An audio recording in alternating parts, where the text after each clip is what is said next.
कि पिछले वाली क्वेश्चंस में जो पार्ट 2 था सेपरेशंस का, उसमें मैंने 3 टाइप बताया था। अब मैं उसके आगे को कंटिन्यू कर रहा हूँ, ठीक है। इसमें जो आपको क्वेश्चन दिख रहा है, ये क्वेश्चन जो अब बनेगा ना, वो डायरेक्ट डिनोमिनेटर को मल्टीप्लाई मत करना, ठीक है। यहाँ मैंने देखो लिख रखा है एलसीएम बेस्ड क्वेश्चन।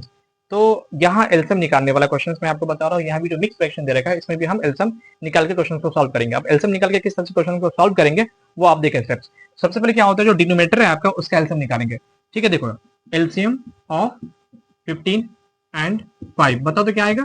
तो 15 और 5 का एलसीएम इस तरह से निकालते, किस टेबल से कटेगा, 5 के टेबल से। 5 3 15, 5 1 1। अब उसके आगे नहीं कटने वाला है ना, तो अब क्या कर दो, इसको मल्टीप्लाई कर दो। 5 मल्टीप्लाई 3, 1 को नहीं लो, 1 को लोगे तो वही आएगा 15 आ गया। अब उसके बाद बाई खींचोगे, जो एलसीएम आया वो यहाँ डाल दो।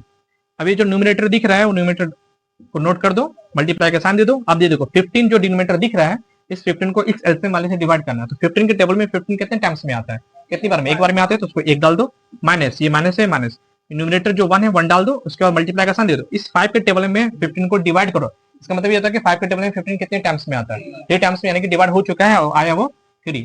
अब क्या करोगे, 9 1 9, 3 1 3 बाई 15। 9 में से 3 जाएगा तो क्या आएगा, 6 बाई 15। अब देखो उसको रिड्यूस कर लो, रिड्यूस का मतलब ये कटने वाला है तो उसको काट दो। 3 2 6, 3 5 15, यानी कि 2/5, ये हो गया। अब हमारे ये मिक्स वाले फ्रैक्शंस को किस तरह से सॉल्व करेंगे, देख लो ये बन चुका है, इस तरह से बनाओगे।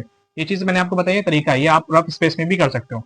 ये देखो जो आपका मिक्स है उसको हम प्रॉपर में तोड़ेंगे, तो 10 3 31, 31 31 बाई 10 माइनस 5 10 3 13, 13 बाई 5। अब 5 और 10 का एलसीएम शायद, अच्छा यहाँ नहीं निकाले, यहाँ एलसीएम क्या होगा, एलसीएम ऑफ 10 एंड 5 बताओ तो कितना आएगा।